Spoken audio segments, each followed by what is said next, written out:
The federal government has brought in record amounts of taxes. Will they be used to fix our roads and improve our healthcare and education? No, of course not. It will be squandered. Just another day. You came here for the truth, so let me unveil that for you. I have a whole variety of topics to cover today. Let's begin. Student loans are now over $1.5 trillion. They continue to increase every single year. We've established that. There's no doubt. Now, a lot of people have been waiting for a debt jubilee, and there's actually something which has happened recently, which I think is pretty funny. There's a forgiveness plan that they're giving out. Not for everybody, but they've allocated a certain amount of money to be given out. There are, lots of fine print here. There's everything, first come, first serve. But I thought it was interesting. I want to just give my little input here. The forgiveness plan will be given out on a first-come, first-served basis until the money runs out. The Department of Education, by the way, said it would establish the procedures within 60 days of its announcement, which could mean you could apply starting May 22nd, though it's not uncommon for the administration to miss such deadlines. Borrowers should check with the department, considering that there are potentially many newly eligible debtors. The money may not last long, and you'll want to be one of the first applicants for them to review. Now, looking at this, okay, there's more details. I don't want to get into it, but essentially, there's $1.5 trillion worth, and there are only in the millions, if I'm not mistaken, I read correctly, that is going to be given out as their, forgiveness. I think it's truly unfortunate the way that this works, that we take on debt, whether it is for student loans, whether it's credit cards, mortgages, what have you, and we spread it. So we've given a group of people forgiveness on that debt and then spread it. Well, it's not the government. That's what people are silly sometimes. It's not the government giving you the money back or something. It's taxpayers paying for somebody else's debt.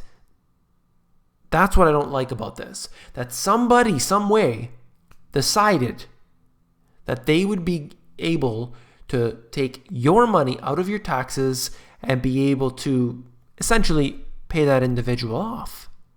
So they racked up $20,000 in student debt, and now you had to put in a few bucks from your paychecks to help this person out.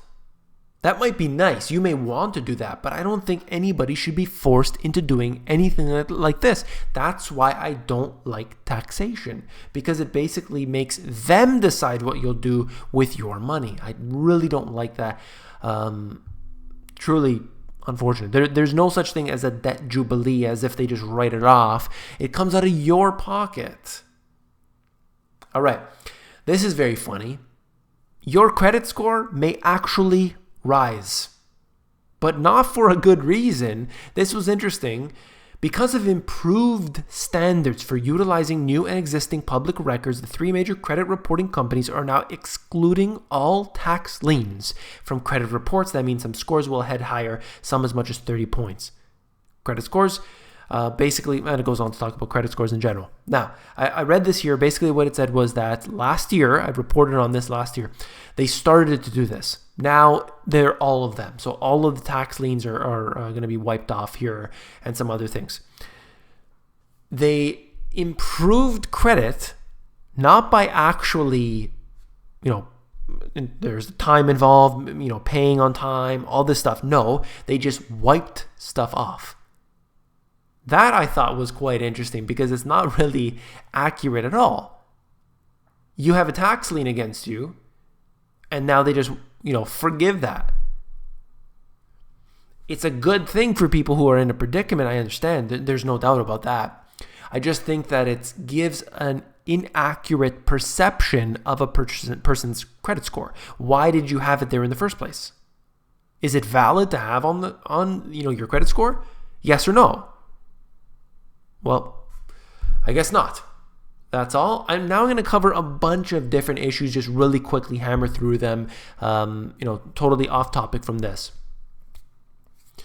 Right here, I thought this was very interesting. Italy has a bunch of debt, just like all other countries do, and changes in an Italian government securities. Look at this.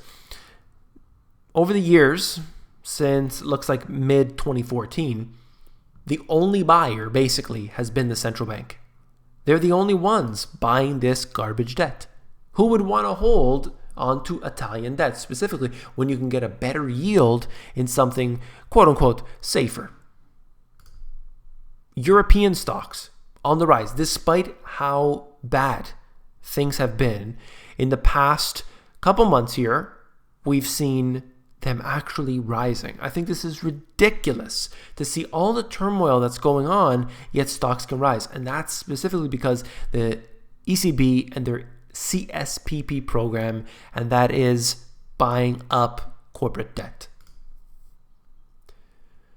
This is talking about a company called Just Born, right?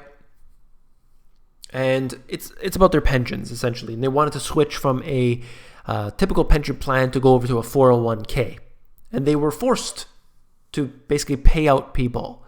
They were forced to make sure that this company is unable to make the change that they want to. And I don't like the fact that, first of all, I don't think there should be pension plans to begin with. I think that we've learned our lesson now that they don't pay out in the end, and they are making people think that they're going to get money at the end of the day, and then they might have that paycheck cut. You were expecting 1,000, now you're getting 800, now you're getting 600, now you're not getting anything, right? So this is the way that I've seen it occurring, many, many examples of which. So in this company here, wanted to switch to a 401k. Didn't want to have this typical pension plan type of thing, and the court ruled that they had to pay out a bunch of people. And I don't like that at all. I think that we have all these safety nets in place, and it's not a good thing. It doesn't help anybody when, this company probably will just end up laying people off. So now you didn't get maybe you got your pension for some people, but new workers coming in, they're getting laid off. I don't think it's a good thing to be able to force a company to do anything, to be able to force a person to do anything. Though, I think that companies, the governments, whatever, should keep their promises. But I think we have to start admitting the failures that have been going on. Taking a look at the VIX index. Now, the VIX here it's headed downward, as you can see from the line right here. I mean, clearly from what we saw,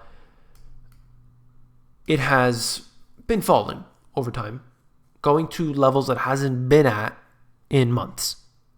But we have extreme scenarios that could be taking place that I'm not going to say on this video. There's potential for catastrophe right now, today. And at the exact same time, the VIX dropped.